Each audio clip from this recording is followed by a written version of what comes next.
Subcommittee will go first. Objectors will make their representations, which we will consider their written objection. Questions of the persons objecting and members of the subcommittee will go first. I think we'll have to work that one out. All parties will be given an opportunity to sum up, with the party who spoke last to go first.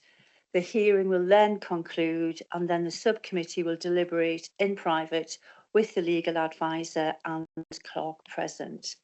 Notification of the subcommittee's decision will be given within the period of 5 working days, beginning with the day or the last day on which the hearing was held.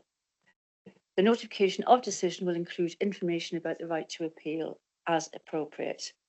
So I will now ask all parties to confirm agreement of the proposed procedure or make representations. Yeah, great, thanks. Joanne Toll. That's correct, thank you. Nicola Vines. Jason Cook. No. Okay, so the 3 on here: Jason Cook, Ellie King, and Joanne McNamara.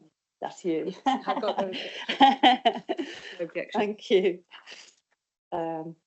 Okay, please may I remind all parties speaking not to repeat the information which they have already given in writing, but to expand on their written representation.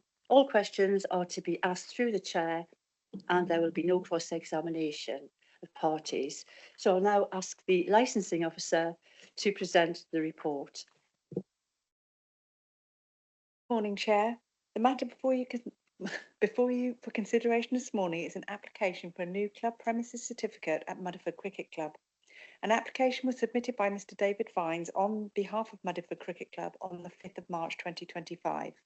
If granted, this premises certificate will permit the on-sale of alcohol to club members and their bona fide guests every year between the 1st of April and the 30th of September at the following times: 6 p.m. to 9:30 p.m. Monday to Friday, 2 p.m. to 10 p.m. on Saturdays, and 2 p.m. to 9 p.m. on Sundays. The licensing authority received 6 representations from other persons under the Prevention of Crime and Disorder and Prevention of Public Nuisance licensing objectives. A copy of the representations is included in your agenda packet, Appendix 3. It is my understanding that the applicant has reached out to those making representation. However, I've had no further information in relation to that. Members will have had sight of supplementary evidence provided by the applicant in respect of concerns raised in 3 of the representations in relation to parking issues in the area. This information has been included for information only, but issues relating to parking do not fall under any of the licensing objectives and can therefore not be considered under the Licensing Act. Members are asked to consider the evidence before them and decide whether to grant this application. Thank you. Thank you. Okay, so now we have questions of the licensing officer by all parties. Members of the subcommittee go first. Subcommittee, do you have any questions? Thank you. No questions from the subcommittee. Do the applicants have any questions of the licensing officer? Nothing from me, thanks, Chair. Nothing from me, thank you. Thank you. So now the sorry, I don't have any questions either. Thank you. So now the applicant will make your representation. Thank you. Yeah, thank you, Chairman. I'll speak first. So we've done our introductions already. So yeah, thank you for inviting us this morning to attend the meeting. I thought it would just be useful just to give a little bit of context, a little bit further context as to why we've put the application in. As a club, we've decided to put the application in. It's a really simple answer. We absolutely need to generate a new income to ensure that our club can continue to grow and sustain. We have been really well supported by Christchurch Town Council in recent years. So the club received a £50,000 worth of works in the last couple of seasons. So the whole ground was completely refurbished effectively. We've also done quite well out of council award grants and the community grants programme through the town council. However, we're really astutely aware of how how financially troubled local authorities are, and we don't really think that that's ultimately sustainable for us as a club to keep going back to the council when we need that support. So ultimately, we're looking for this income to make us more self-sustaining going forward, so that we can continue to invest in the ground and the facilities. Cricket, although competitive, it is really an extremely social sport. So we have 3 adult teams. More often than not, when we're playing at away venues, we do stop and have a drink with the oppositions. So typically this is a model that we see at other clubs work really well. We do that knowing that we're helping support them as a club as well, so improving their supplemental income. That's all we're looking to do, really. We're looking to do the similar exercises to what we see work elsewhere across other grounds. So Chairman, sort of referring to some of the objections, I mean, can I just be clear that no one in the club has any intention to promote the cricket ground as an area for unsociable behaviour? I mean, it's the complete opposite is actually what we're trying to achieve. We've done really well out of our junior cricket programme over recent times. So we issue 45 junior cricket spaces for a summer programme.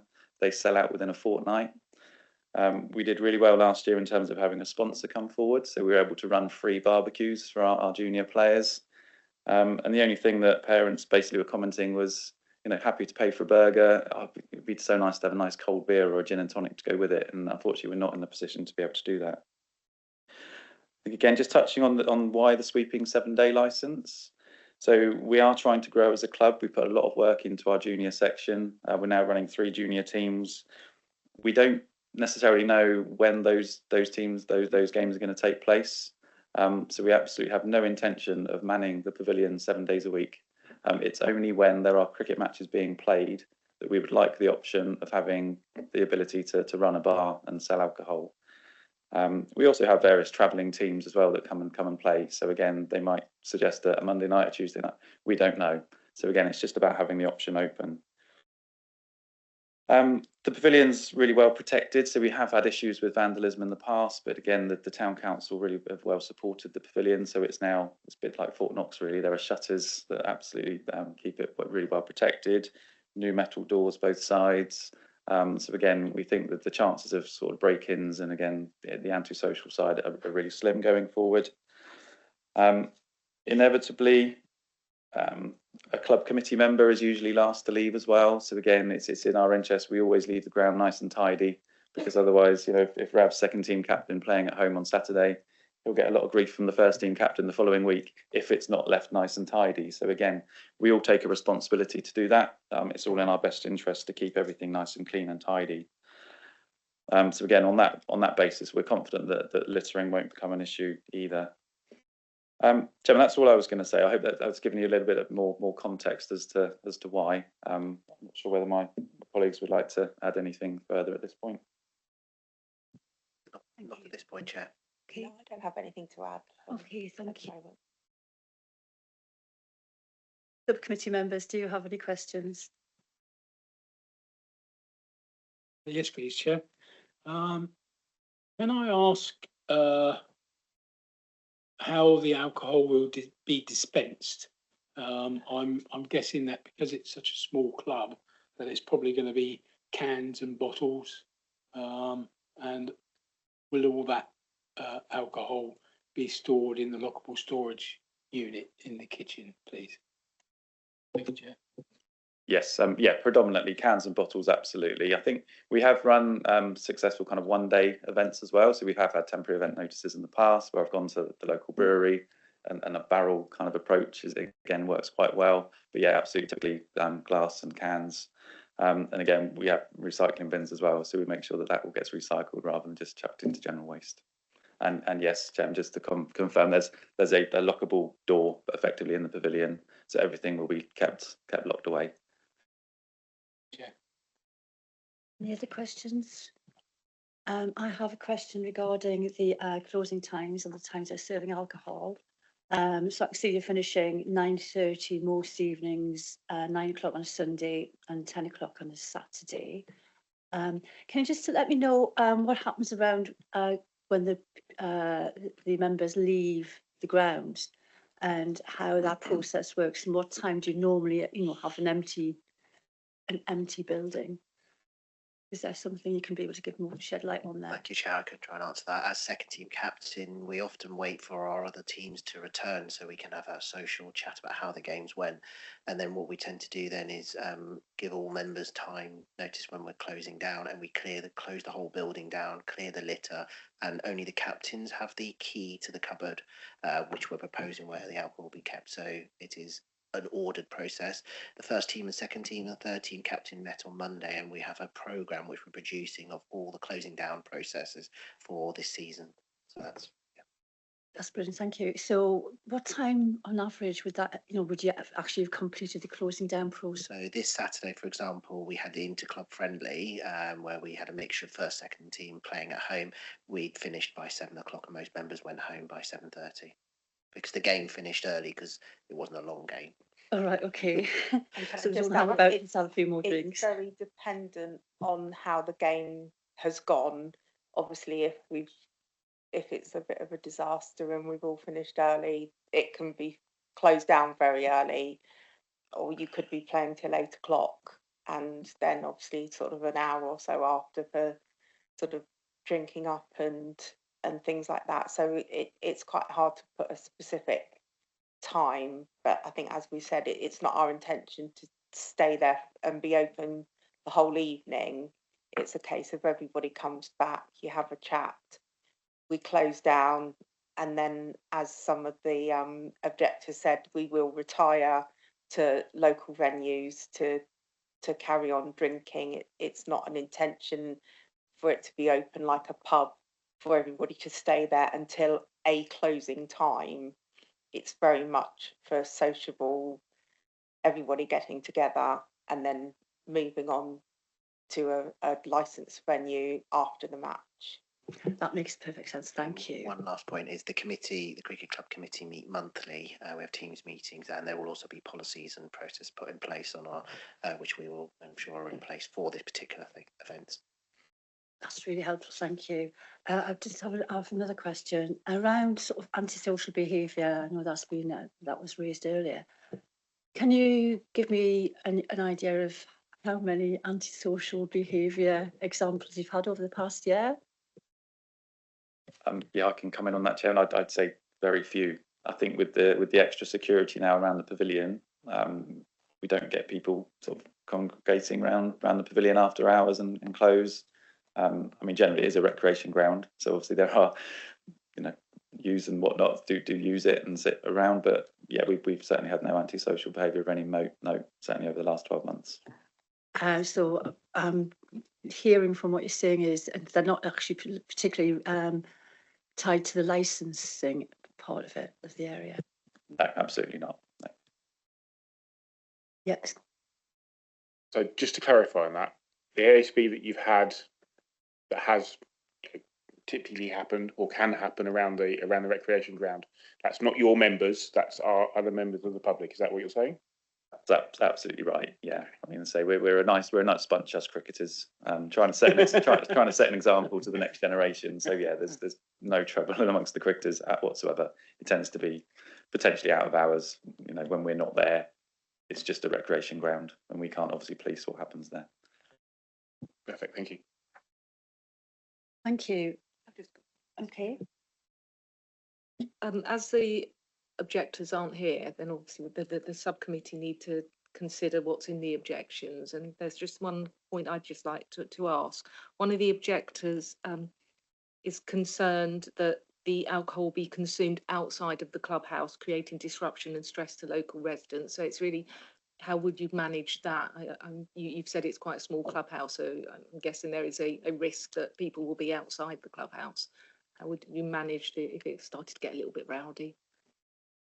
Yeah, so if I can cover that, I think there's an area that's been proposed, so a slight outdoor area as well that kind of expands kind of along the boundary, if you like. So we do have some bench seating along the boundary. So it is proposed that there would be a degree of outdoor space for people to be able to buy alcohol from the pavilion, but then sit outside and consume.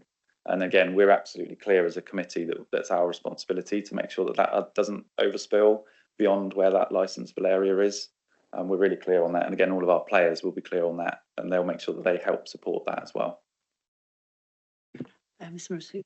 Just for reassurance, the question, we had a temporary licence last summer where we did a charitable event raising funds for Macmillan, where we had 6-a-side tournaments, and there was no antisocial behaviour, and we ensured as a club, all the captains and the committee were there to ensure anybody who was consuming alcohol was, if there was any potential, was dealt with very quickly. So we policed it ourselves, and that was amongst our own club members. So the precedent was set there. Can I Thank you. also state that the people who run the bar is manned, and we did stop serving alcohol to people that we deemed weren't fit to continue consuming alcohol. Anybody that's manning the bar is aware of the licensing rules and who they can and cannot serve alcohol to, and we have refused to sell to people that we believe were intoxicated, so that we are aware of our obligations, and the captains and the committee are well versed in calming down our members if they get a little bit too happy during the games. And to add to that, Chair, we're a family club. My son plays for the club. He's 16 years old, has been there since he was 13, and my wife is very happy for him to be down there, because we're a very sensible group of men and children, so we enjoy it. Good, thank you. Questions? Yes, the reference is made to litter, and I just wondered how you would address that, that's all. That was something that we recognised as a club, and we've put processes and we've got a policy in place for that, particularly where after each match, as the closing down period, the captains will clear up all litter around the ground and put it in refuse bags. And then as a club, I think your husband the other day was clearing up some of the litter that wasn't us over the winter around the ground, but we did tip runs, so we take responsibility for that, and we have a process in place. Good, thank you. Yeah, sorry, can I just add to that? We also have an agreement with the Muddyford Men's Club, which is the local club a few yards down the road, who allow us to use their recycling bins for our recycling waste, because it's not possible to have recycling facilities at the club. So when the committee and the members leave the ground, they all carry a box of recycling down to the club and dispose of it properly in the recycling bins at the Muddyford Club, and litter as well. So everything is removed from the club at the time. So obviously that helps with pest control as well, because there's no litter inside the club when we close down at the end of a match. Perfect, thank you. No, any further questions from you? I have one further question. Just around the outside space. So is that restricted to members and their guests only? Do you mean in terms of those that purchase alcohol from the pavilion? Yeah, so I think the general feeling is it will only be typically members and guests. I mean, we do get the odd spectator as well. There's a nice fish and chip shop just over the road, and sometimes people do venture down and watch a bit of cricket. It'd be great for them to potentially have a drink to go with it. But again, if that is the case, they will be advised as to where that outdoor area is and where the limitation is in terms of where they're allowed to take those drinks. But again, it is quite clear on the plan, I think, that's been submitted as to where that outdoor space is situated around the ground. Thank you. Hi, yeah, I'd just like to add something at that point. When you have a club premises certificate licence, you are only permitted to sell to members and their bona fide guests. So at no point would it be within the licensable activity that you could supply to somebody who was just going to come to the club, say with their fish and chips. That can't happen. That's the whole point of a club premises certificate. Just wanted to raise that, sorry. Thank you for that clarification. I thought that was the case. So I'm assuming that's been noted. Any other questions? So we would be looking at the questions from the persons objecting at this point, but we will consider their written evidence when we do our discussions after the hearing. So at this point, all parties will be given an opportunity to sum up, with the party who spoke last to go first. So in this case, it is the applicants.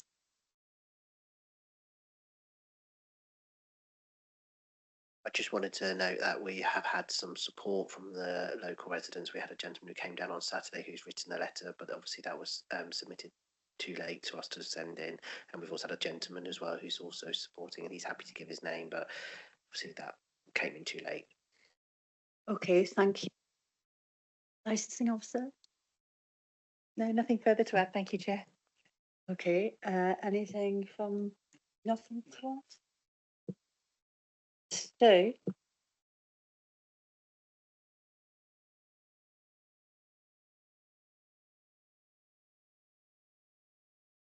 at this point, the subcommittee will deliberate in private with a legal advisor and the clerk present. Notification of the subcommittee's decision will be given within the period of 5 working days at the beginning or the last day in which the hearing is held. The notification of decision will include information about the right of appeal as appropriate. It's just to confirm that there is a right of appeal against a decision, and that's at the Magistrates' Court, and any appeal must be issued within 21 days of notice of writing.